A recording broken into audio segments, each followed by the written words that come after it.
Imagine this. You're standing in a Four Seasons ballroom surrounded by 300 millionaires at your own son's wedding, and your father points at you and announces, "This is the family embarrassment we're stuck with." What would you do to escape that humiliation? For 25 years, I was the Dalton family failure. The teen mom who chose tech over real estate. The daughter without an MBA who played with computers while my Harvard-educated brother ran the family empire. My father made sure every investor in Boston knew I was a disappointment. He even sent emails warning them about my amateur ventures. What he didn't know was that I'd been quietly building something under a corporate veil, something worth $2.3 billion.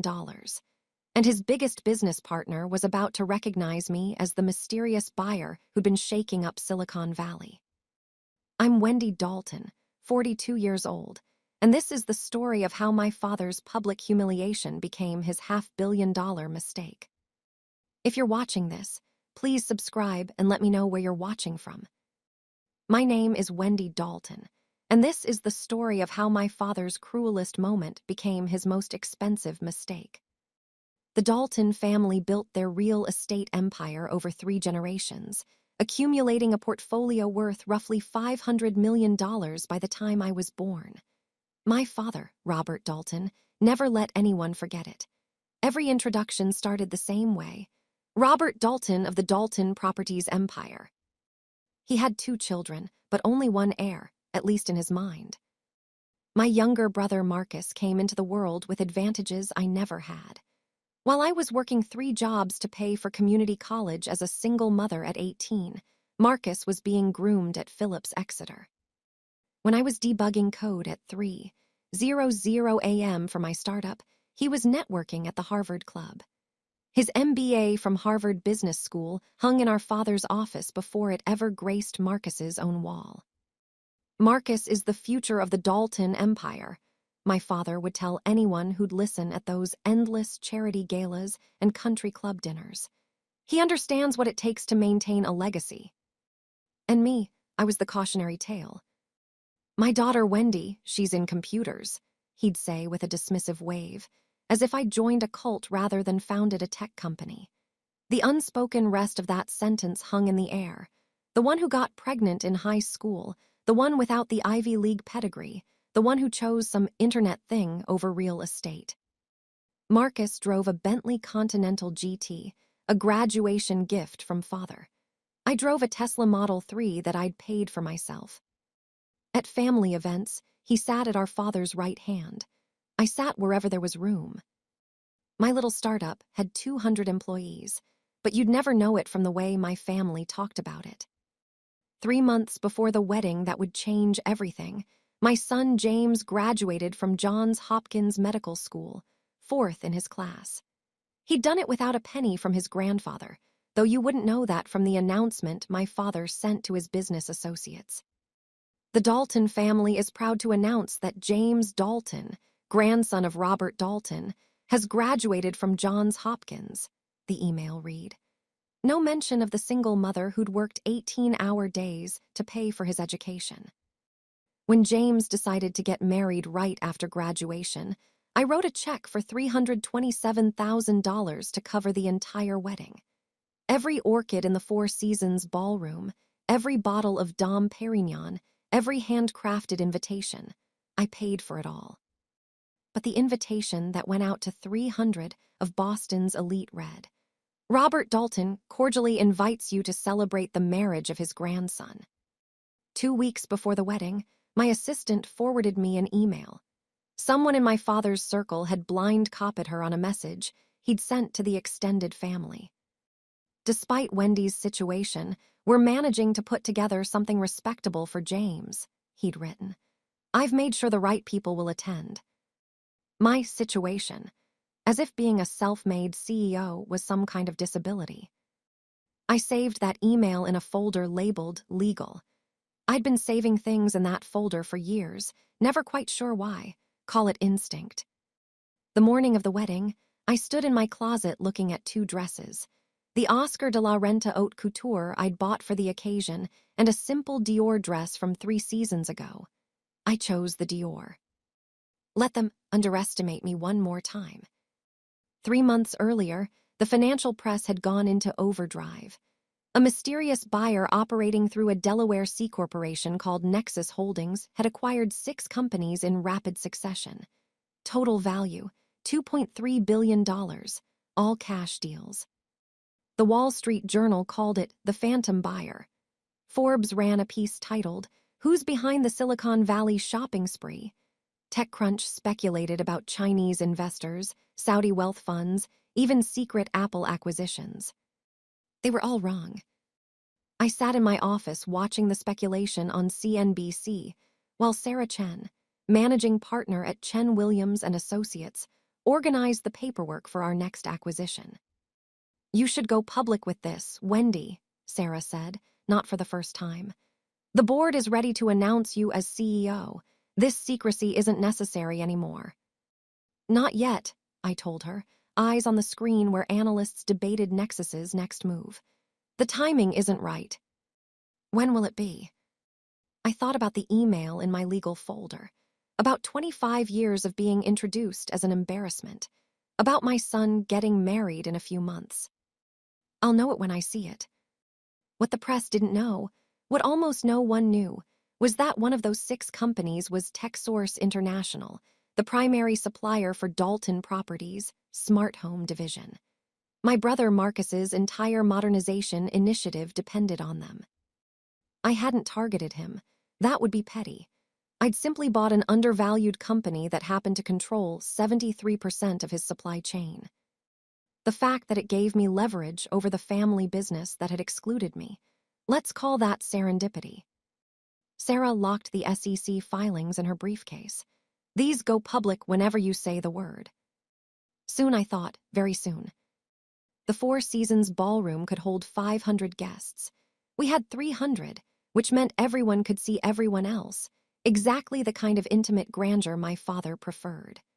Baccarat crystal chandeliers cast perfect light on the Hermes, and Chanel adorning Boston's elite. I arrived alone, as always. The seating chart on a gold easel told me everything I needed to know about my place in the family hierarchy. Table 1, Robert Dalton, Marcus Dalton, and his wife. Table 2, the Hammonds, Richard Hammond of Hammond Industries and family. Tables 311, various VIPs, business partners, important relatives. Table 12, additional family. Not family, not VIP, just additional. I took my seat between a second cousin, who sold insurance, and my father's ancient aunt, who spent the entire cocktail hour asking why I wasn't remarried yet. From table 12, I had a perfect view of the high table where my father held court, Marcus at his right hand like a crown prince. Richard Hammond caught my eye from table 2 and nodded. We'd never met, but something in his expression suggested recognition. I filed that away. My father stood, champagne flute in hand, and the room fell silent. He had that effect, commanded attention like it was his birthright. "Before we celebrate the union of my grandson James and his beautiful bride," he began, his voice carrying to every corner, "I want to take a moment to speak about family, about legacy, about what it means to be a Dalton." Marcus straightened, knowing this speech was as much about him as about James. Then my father pointed directly at me. "Let me introduce you all to my children," he said, gesture sweeping from the high table to my corner. "Most of you know Marcus, Harvard MBA, the future of Dalton Properties. He's increased our portfolio by 30% in just 5 years. A true Dalton." Polite applause rippled through the room. Marcus stood briefly, acknowledging it with practiced humility. And then my father continued, finger still pointed at me. "There's Wendy." The pause stretched just long enough to be uncomfortable. "She's here." A few nervous chuckles emerged. I kept my face neutral, counting the bubbles rising in my untouched champagne. "The family embarrassment we're stuck with," he added with a theatrical sigh that drew bigger laughs. "Every family has one, don't they?" The laughter spread like wildfire. 300 people. I counted 300 people laughing at a father's casual cruelty. Someone from table 5 called out, At least she showed up. More laughter. My son James started to rise from his seat at the head table, face flushed with anger. I caught his eye and shook my head slightly. Not yet. She runs some internet thing, my father continued, warming to his audience. No MBA, no proper education, single mother at 18. But family is family, even the disappointing ones. We don't get to choose them, do we? Aunt Margaret's voice carried from table 6. Poor Robert, you tried so hard with both of them. I stood up slowly, my chair scraping against the floor. The sound cut through the laughter. For a moment the room thought I was leaving. I remained standing, silent, eyes locked on my father's. He misread it as surrender. His smile widened. Oh, don't leave, Wendy. I'm not done embarrassing you yet. The room laughed again, though some of it sounded uncomfortable now. I was just about to tell everyone about your latest venture. What do you call it? Some app, some website. It's a technology company, Dad, I said quietly. My voice carried in the sudden hush. Technology company, he repeated mockingly. That's what they all say these days, isn't it? Everyone's a CEO of something. Marcus here runs real businesses, real estate, real assets, things you can touch, things that matter. Your Uncle Marcus handles actual money, $50 million in revenue last year alone. He waved his hand dismissively. Whatever Wendy does, well, let's just say she won't be buying any buildings anytime soon. Robert, perhaps, someone started. A toast, my father interrupted, raising his glass high. To the Daltons who matter, to Marcus who carries our legacy, to James who, despite his mother's circumstances, has made something of himself, and to those who marry into success rather than earning it. I watched my son's knuckles go white as he gripped his champagne flute.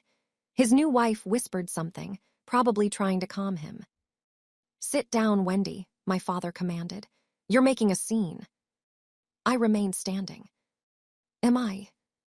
That's when Richard Hammond rose from table 2, movement sharp enough to draw every eye. Excuse me, Robert, he said, voice cutting through the tension. I need to clarify something. Before Richard could continue, James stood at the head table, voice shaking with controlled anger. Grandfather, my mother's company is successful, more successful than you know. Success is relative, son, my father cut him off with a patronizing laugh. Your mother runs a small operation. It's admirable in its way, like a child's lemonade stand is admirable, but let's not confuse it with real business. Real business, James's voice grew stronger. Do you even know what she? I know she couldn't afford this wedding without my help, my father lied smoothly. I know she drives a Tesla while your Uncle Marcus drives a Bentley. I know she lives in a suburban house while we own half of Back Bay. These are facts, James. Numbers don't lie. Marcus finally spoke from his throne. James, your grandfather is just trying to give perspective. The tech bubble makes everyone think they're the next Steve Jobs, but real wealth, generational wealth, comes from real assets. Exactly, my father agreed.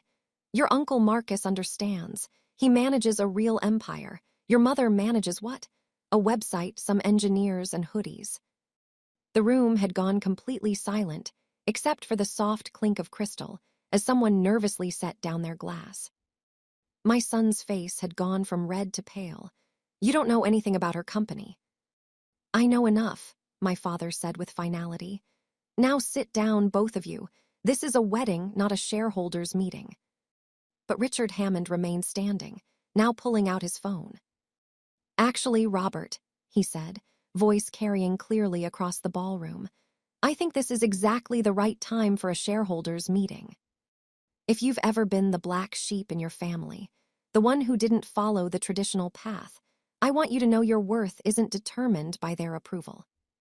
Type, I know my worth, in the comments if you've ever felt invisible at your own family gathering.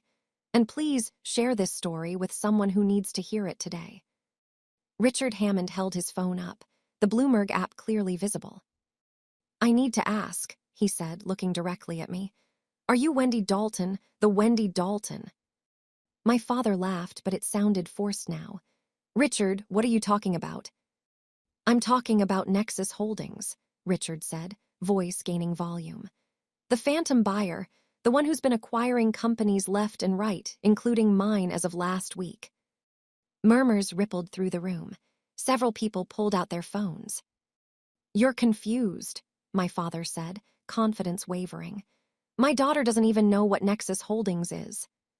Your daughter, Richard said slowly, just paid me $400 million in cash for Hammond Industries.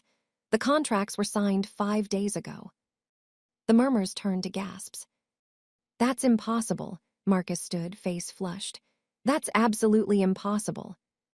It's on Bloomberg right now, Richard said, turning his phone toward the room. Nexus Holdings reveals CEO Wendy Dalton, net worth $2.3 billion. My father's face went from red to white in 3 seconds. His champagne glass slipped from his hand, shattering on the marble floor. The sound echoed through the silent ballroom. This is some kind of joke, he whispered. Some kind of mistake. No mistake, Richard said. I spent 3 months negotiating with her team.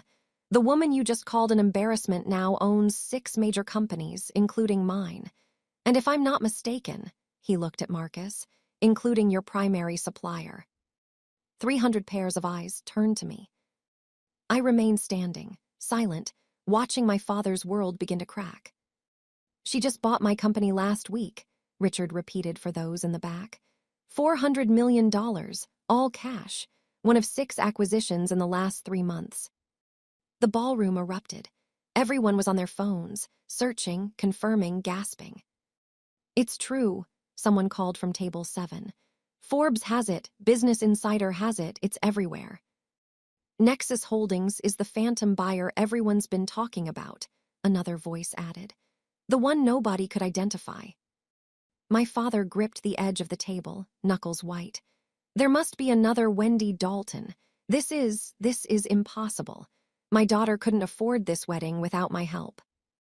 Actually, I said, my voice cutting through the chaos, I paid for this wedding, every penny of it, $327,000. You're lying, he spat. The wedding planner, who'd been standing by the service door, stepped forward nervously. Actually, Mr. Dalton, she's right. Miss Dalton paid in full 3 months ago. I have the receipts. Marcus was scrolling frantically. This can't be real. I would know. Someone would have told me. Told you what? Richard asked. That your sister, the one your father just humiliated in front of everyone, is worth more than your entire family combined. Someone read aloud from their phone. The Bloomberg article says she's been operating under the radar for 20 years. Built her first company at 22, sold it for $50 million at 28, reinvested everything. My father's face had gone gray. Stop, he said weakly. Just stop. But the truth had momentum now, and nothing could stop it. This is a misunderstanding, he tried again, voice desperate. There must be another Wendy Dalton. My daughter runs a small tech company. She drives a Tesla, for God's sake. She lives in Brooklyn, not Back Bay. He turned to me, eyes pleading and commanding at once. Tell them this is a misunderstanding. Tell them the truth. I remained silent. This is ridiculous, Marcus interjected, his Harvard confidence cracking. I know every major player in Boston business. I would know if my own sister was. Would you? I asked quietly. When was the last time you asked about my company? When was the last time any of you asked? My father scoffed, grasping at straws. Your internet thing. My little startup was acquired 8 years ago, I said. I've been building something else since then, but you never asked, so I never told. This is impossible, my father repeated like a mantra. Richard, someone is playing a joke. My daughter doesn't have that kind of money. She can't. Robert, Richard said, almost pitying now, I've seen the contracts. I've met with her legal team. Hell, I've seen the wire transfer. Your daughter bought my company. The ballroom door opened. Sarah Chen walked in, pulling a leather briefcase behind her. Every head turned. My father's eyes widened. Who is that? What is this? That, I said, is my attorney, Sarah Chen, managing partner at Chen Williams and Associates. Several lawyers in the room recognized her immediately. Their whispers confirmed what my father feared most. This was real. Anyone can claim anything, my father said, voice taking on a desperate edge. Anyone can hire an actress, create fake websites, spread rumors. I demand proof. Real proof. I looked at him for a long moment. 25 years of dismissal, of public humiliation, of being introduced as a disappointment, all leading to this. You want proof? I asked. Sarah, would you come here, please? Sarah walked through the silent crowd, heels clicking on marble.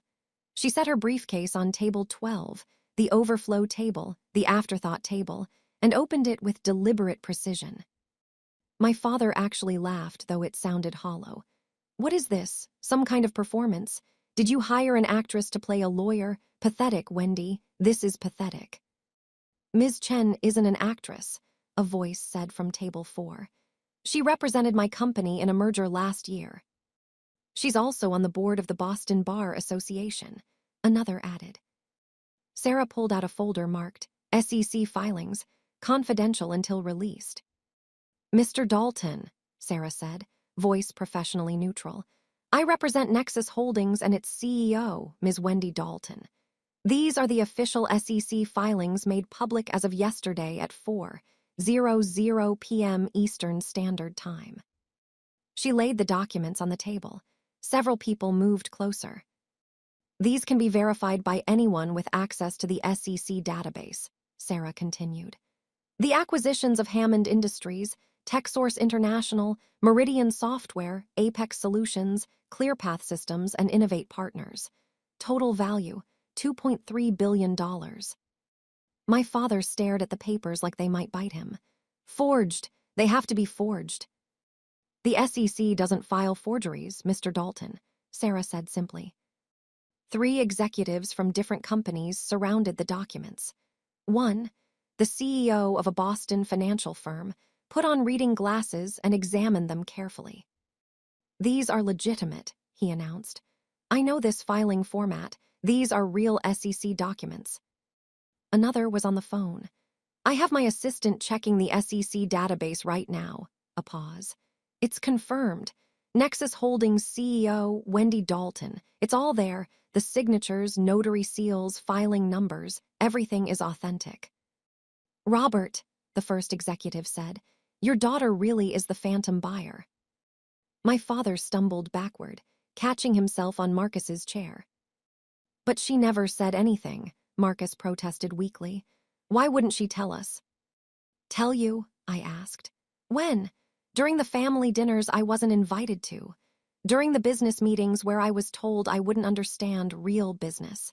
Or maybe during tonight's speech, somewhere between embarrassment and disappointment. Someone at table 5 read from their phone. The Wall Street Journal article from last month says Nexus targeted strategic acquisitions in the tech supply chain. Wait. They looked up at Marcus. Don't you use TechSource for all your smart home systems? Marcus went pale, frantically searching his phone. No. What is it? My father demanded. TechSource, Marcus said, voice hollow. They supply 60% of our. 73% as of Tuesday, I corrected, when we completed the integration with Meridian Software. The room was absolutely silent. You targeted me, Marcus whispered. Your own brother. I didn't target anyone, I said calmly. I bought undervalued assets with strong fundamentals and growth potential. The fact that you built your entire modernization initiative on a single supplier, that's just poor risk management, Marcus.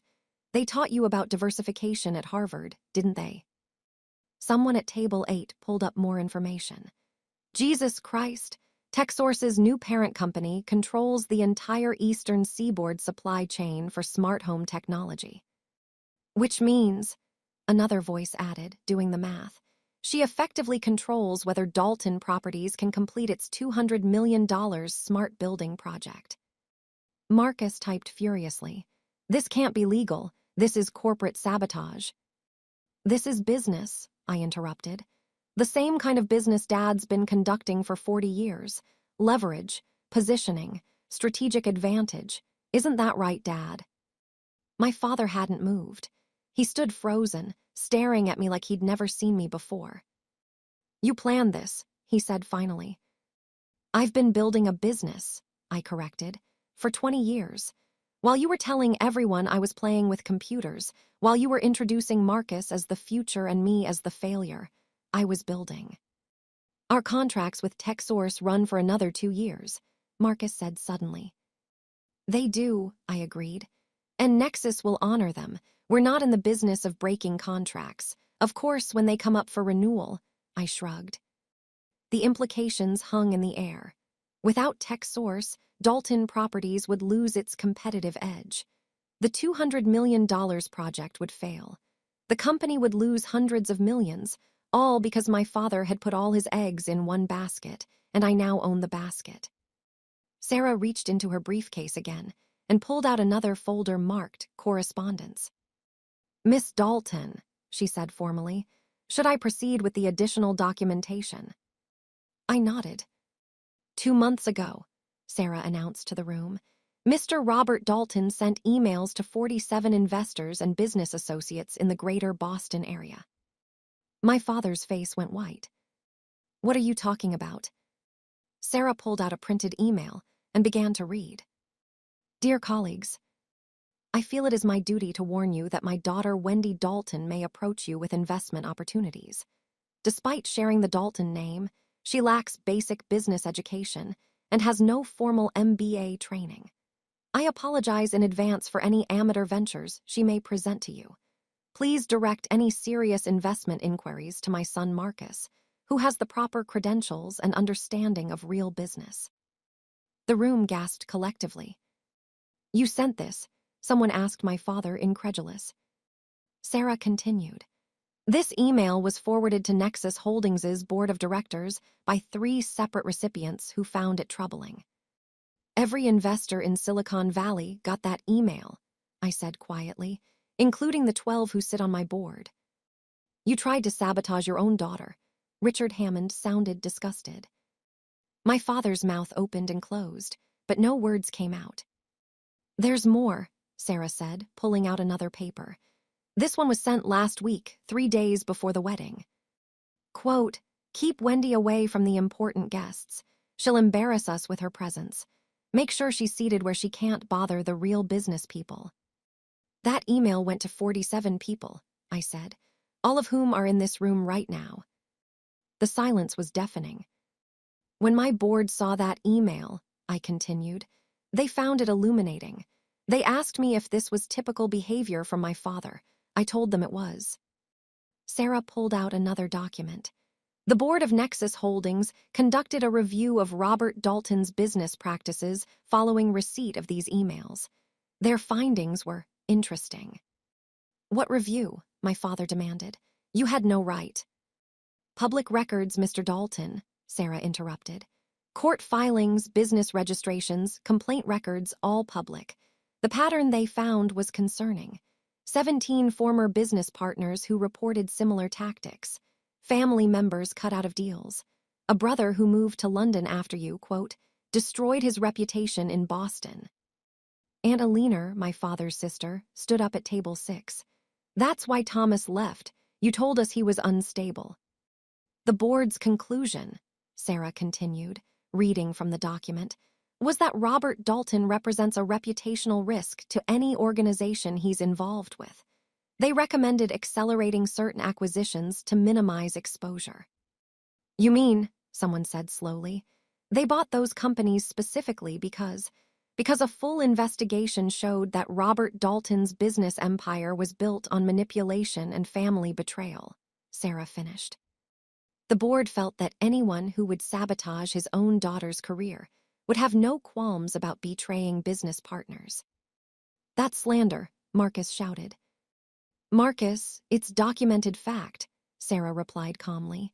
"Every claim is supported by public records and sworn affidavits." My father sank into a chair, his legs no longer able to support him. The king of Boston real estate, the man who commanded every room he entered, looked small and old. "They knew," he whispered. "Your board knew who I was to you." "They knew exactly who you were," I confirmed. Richard Hammond, who had been quietly conferring with someone on his phone, looked up with sudden understanding. "Robert, wait," he said. "Aren't you on the board of Children's Hospital, the Capital Campaign Chair?" My father nodded mutely. "The one that just received a $50 million pledge from," Richard trailed off, looking at me. "From Nexus Holdings." The room stirred with new energy. Several board members from various charities were now paying very close attention. "That's the largest single donation in the hospital's history," someone said. "The new pediatric wing depends on it." "The donation is under review," I said simply. The hospital's development director, sitting at table 9, stood up quickly. "Miss Dalton, please, the children." "The donation will be honored," I assured her. "Nexus Holdings keeps its commitments. However, we do require that our partner organizations share our values of integrity and respect. Board members who publicly humiliate family members, who sabotage their own children's careers, who engage in systematic emotional abuse, they don't align with our corporate values." "You're blackmailing me," my father said, finding his voice again. "I'm stating our corporate policy," I replied. "We don't associate with individuals who engage in documented patterns of abuse. It's bad for our brand." "She's right," the development director said slowly. "If this becomes public, if donors know the board chair tried to sabotage his own daughter's business, we could lose millions in other pledges." "The Whitmore Foundation is reconsidering too," someone said, checking their phone. "They just sent an emergency board notice." My father looked around the room, seeing his carefully constructed world of influence crumbling. Every charity board, every club membership, every position of prestige, they all depended on his reputation, and I had just destroyed it with his own words. Annalena hadn't sat back down. She stood at table 6, her voice shaking with decades of suppressed anger. "Robert always did this," she said, loud enough for everyone to hear. "Our brother Thomas, the one who ran away to London. Robert destroyed his construction business by spreading rumors that he was embezzling. Robert just wanted his contracts." "Eleanor, stop," my father warned weakly. "No," she continued. "I've been quiet for 30 years. You did the same thing to cousin Marie when she started her restaurant, called her the family cook at every gathering until investors thought she was a joke. She lost everything." "That was different," my father started. "Mother and your first wife," Eleanor continued, her voice gaining strength. "Wendy's mother. You told everyone she abandoned her child, but she didn't, did she? You forced her out with lawyers and threats, then painted her as unstable." I felt my chest tighten. I'd always wondered about my mother, who disappeared when I was 2. "She fought for custody for 3 years, Eleanor said, looking at me with tears in her eyes. "But Robert had better lawyers, more money, more connections. She died thinking you hated her, Wendy. She died thinking she'd failed you." The room was absolutely silent, except for Eleanor's ragged breathing. "You're lying," my father said, but his voice had no conviction. "Mom kept all the court documents," Eleanor said. "She kept your letters threatening to destroy anyone who helped her. I have them. I've always had them." Marcus was staring at our father like he'd never seen him before. "Is this true?" "I wasn't special," I said quietly, echoing what everyone was thinking. "I was just the latest in a long line. Family betrayal cuts deepest because it comes from those who should protect us. But here's what I learned. Their opinion of you doesn't determine your value. Your success is the best response." My father suddenly stood, his chair scraping loudly against the floor. His face had gone from pale to flushed with rage. "This is my grandson's wedding," he shouted. "How dare you ruin it with these lies and manipulations?" "I paid for this wedding," I said, pulling out my phone and showing the bank transfer. $327,000 paid in full 3 months ago. The wedding planner stepped forward nervously. "She's right, Mr. Dalton. Every vendor was paid by Ms. Dalton directly. The flowers, the catering, the venue, even the band." "You took credit for my money while calling me an embarrassment," I said. "The invitations you sent out claiming you were hosting, I paid for those too. This is ridiculous. The Waterford crystal everyone's drinking from, I bought it. The Dom Perignon in those glasses, my credit card. The orchids flown in from Thailand, my expense account. I pulled up receipt after receipt on my phone, displaying them for everyone to see. Every single element of this wedding that you've been taking credit for all evening, every detail you've been bragging about to your business associates, every penny came from the woman you just called the family disappointment. James stood up at the head table. It's true, Mom paid for everything. Grandpa just insisted on sending the invitations. You knew? Marcus asked James, incredulous. Of course I knew. I also know that Mom offered to pay for your wedding 5 years ago, Uncle Marcus, but Grandpa said it would be embarrassing to take money from her. The irony was so thick you could cut it with one of the Henkel's steak knives I'd also paid for. Sarah pulled out one more document from her briefcase, this one in a Nexus Holdings folder. 3 months ago, she announced, Dalton Properties submitted a proposal to Nexus Holdings for a $500 million joint venture. Marcus's head snapped up. That was confidential. It became part of our records when you submitted it, Sarah replied. The proposal was reviewed by our full board. Ms. Dalton abstained from voting due to personal connection. You saw our proposal. My father asked me, his voice hollow. I didn't vote on it, I said. I recused myself, but yes, I saw it. You pitched your own daughter's company and didn't even know it, Sarah continued reading. The board's decision was unanimous. The proposal was rejected due to, quote, serious concerns about the applicant's business ethics, particularly regarding treatment of partners and systematic undermining of potential competitors through personal attacks rather than market competition. They also noted, Sarah added, that Mr. Robert Dalton had actively attempted to sabotage the CEO of Nexus Holdings through a deliberate campaign of professional defamation, making any partnership impossible. You cost us $500 million, Marcus said to our father, his voice cracking. The board particularly highlighted this email, Sarah said, pulling out another paper. Sent by Robert Dalton to the very investors Nexus Holdings was working with. Quote, my daughter's amateur ventures are an embarrassment to the Dalton name. You sent that to our investors. Marcus was on his feet now. The same investors we were trying to partner with. The irony, I said quietly, is that if you just left me alone, if you just ignored me like you always did, you might have gotten that deal. Marcus turned on me, his Harvard composure completely shattered. You're destroying the family. You're destroying everything we built. I haven't done anything to the family, I replied calmly. Your supplier contracts with TechSource remain unchanged. Your terms are the same.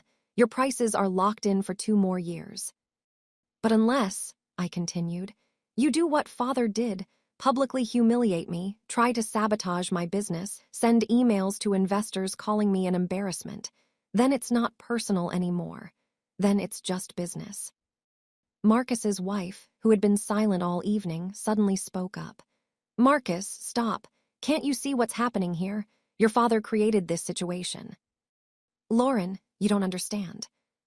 I understand perfectly, Lauren shot back. I've watched him belittle Wendy for 7 years. I've sat through dinners where he praised you for deals that were half as impressive as what she was doing. I've kept quiet, but I won't anymore. She turned to me. That startup you sold 8 years ago, I looked it up after I met you. $50 million. You were 28. Marcus was still in business school spending Dad's money. Lauren, Marcus protested. It's true, she said. Your sister built an empire while your father was calling her a failure, and you just went along with it because it benefited you. I don't use business for revenge, I said, looking directly at Marcus. But I don't do business with people who harm me. That's not revenge, that's boundaries. My father made one last desperate attempt. Everyone here knows I built this family's fortune. Who are you going to believe? This ambush or 40 years of Dalton legacy? He looked around the room, waiting for support. Who believes this nonsense? He asked, his voice commanding despite everything. Stand with me.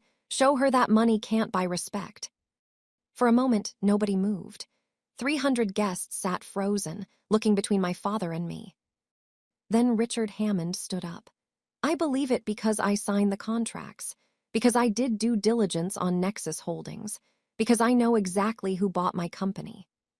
Another executive stood.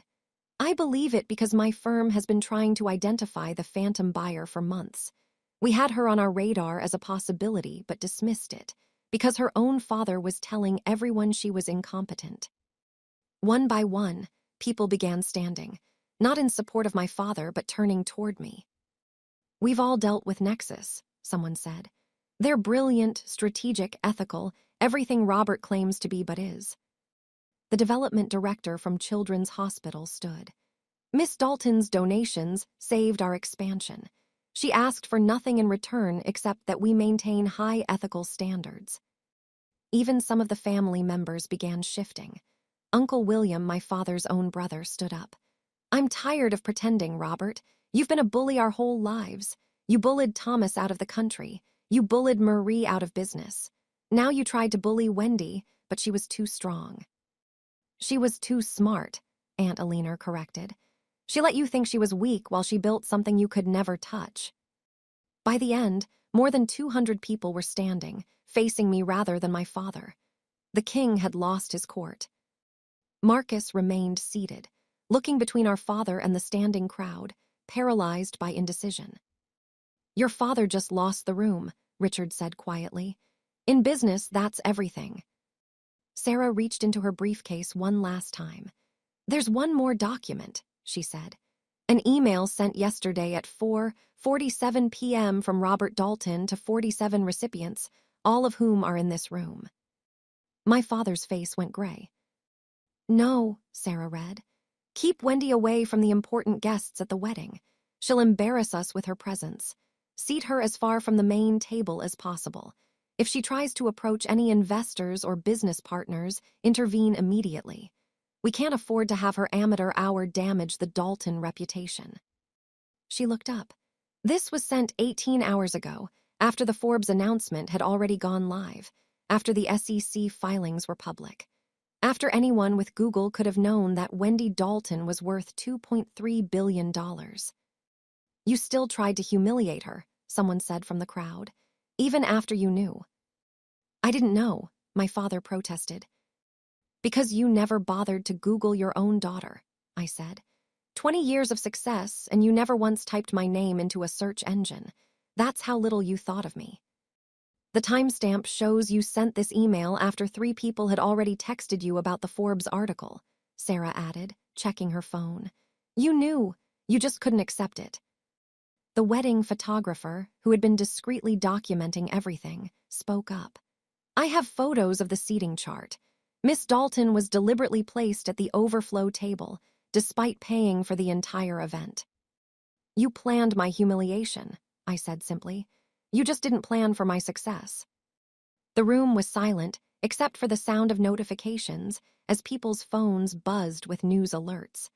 The story was already spreading. A woman at table 8 stood up holding a tablet. I'm Jennifer Walsh from Forbes. I was invited as a +1, but this is rather serendipitous. My father's eyes widened. A Forbes journalist had witnessed everything. We're featuring Nexus Holdings and Ms. Dalton in our next issue, Jennifer continued. The article goes live online Monday morning, but I can confirm what's already public. Wendy Dalton, net worth $2.3 billion, entirely self-made. No inheritance, no family money, no connections she didn't build herself. She turned her tablet toward the room, showing the advanced copy of the article. My photo was on the mock-up cover. The headline read, The Phantom Billionaire, How Wendy Dalton Built a Tech Empire in Silicon Valley's Shadows. We detail her 20-year journey from a teenage single mother to one of the most powerful tech investors in America. This can't be real, my father whispered. We verified everything, Jennifer said. Every acquisition, every sale, every strategic move. While you were calling her an embarrassment, Mr. Dalton, Forbes was calling her revolutionary. She scrolled down the article.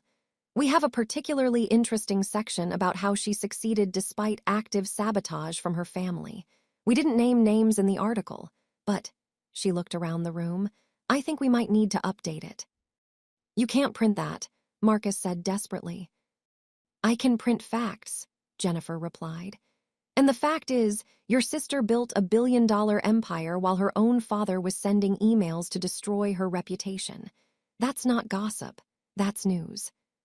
The best part, she added, looking directly at my father, is the quote from one of your own investors.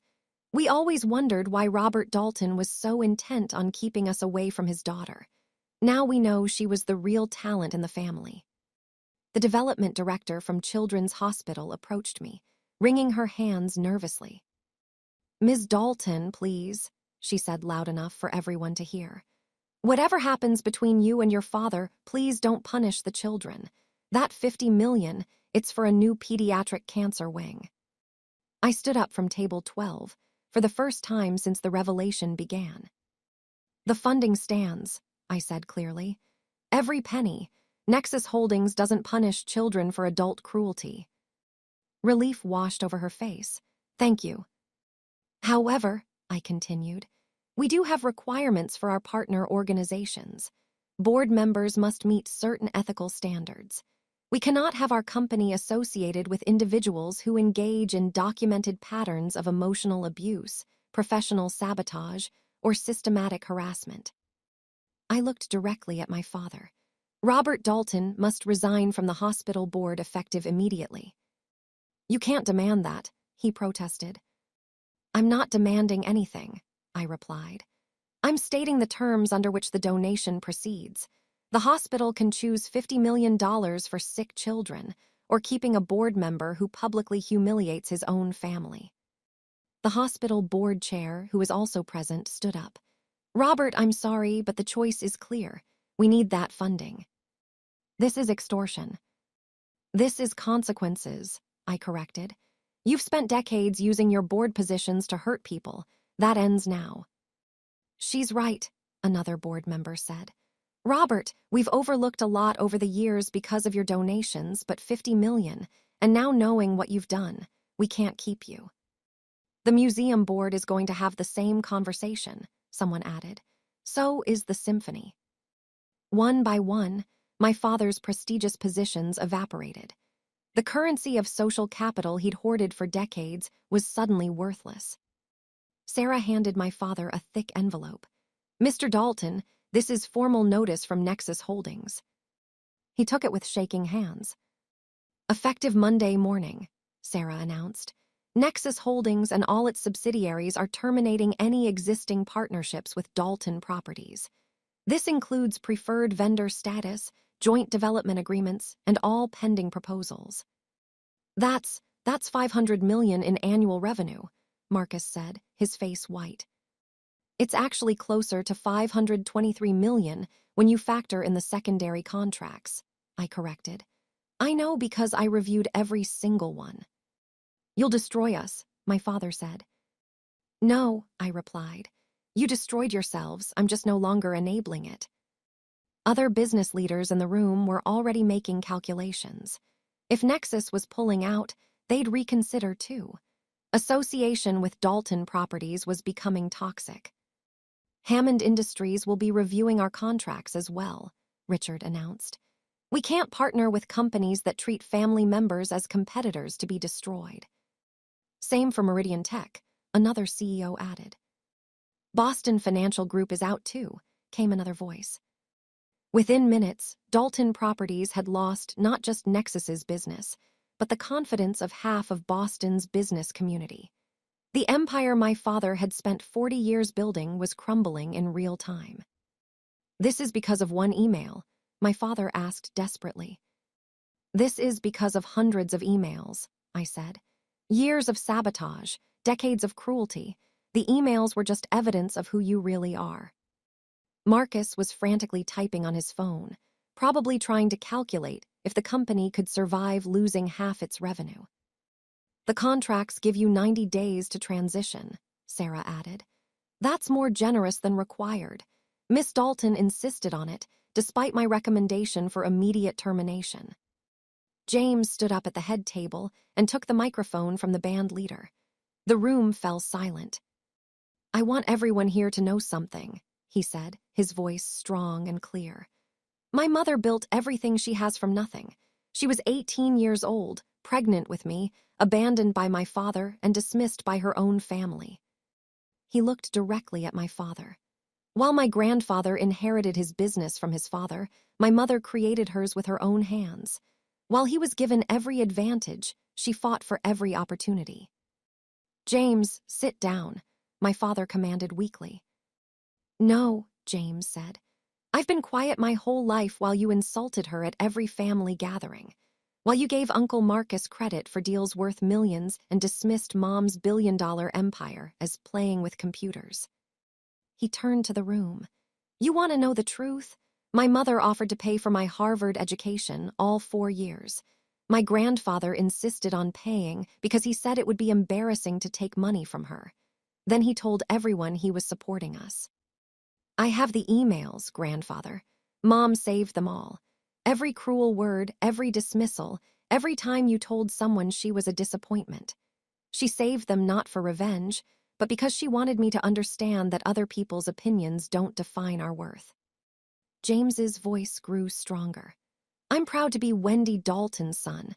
I'm proud that she built an empire while raising me alone. I'm proud that she never once spoke badly of the family that rejected her, even when she had every right to."